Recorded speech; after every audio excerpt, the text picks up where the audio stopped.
she doesn't look like leader of the opposition. Actually, Nigel Farage looks like leader of the opposition. Donald Trump looks like leader of the opposition.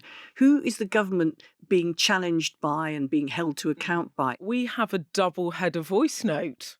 Hi guys, Liv and Alice from Edinburgh here. If Ruth is right and Badenoch doesn't have as long as originally expected as Tory leader, what do you think the chances are that a subsequent Tory leader tilts further to the right and potentially opts for a reform partnership? Or do you think the party will opt for a more one nation or centre-right candidate and start to return to the middle ground quicker than expected? Thanks for the pods every week. So I think there's two parts to this. The first is that I think if Kemi Badenoch falls in the sort of timescale that I've talked about in the next sort of 18 months or so, then where the membership of our party is, and remember it's the members that decide who the next leader is, the MPs whittle it down to a choice of two and then the members decide, but the members have a big input into the whittling because the MPs tend to pick who they think their members will want presented to them.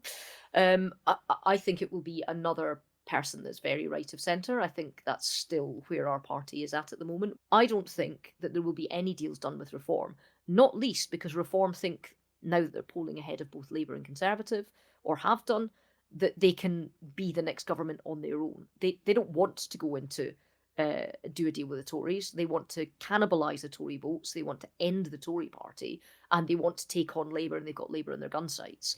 I also think that it would be the wrong move for the Tory party because we don't believe the same things as the Reform Party in our parliamentary traditions, although we've had leaders that have been quite right of past. The liberal unionist tradition, which is the tradition that I come from as a Scottish Conservative, is very strong within the party. It's just not in the ascendancy at the moment. Kemi is looking a bit hopeless really at the moment. I mean, there is not momentum behind the Badenoch. At the moment, she doesn't look like leader of the opposition. Actually, Nigel Farage looks like leader of the opposition. Donald Trump looks like leader of the opposition.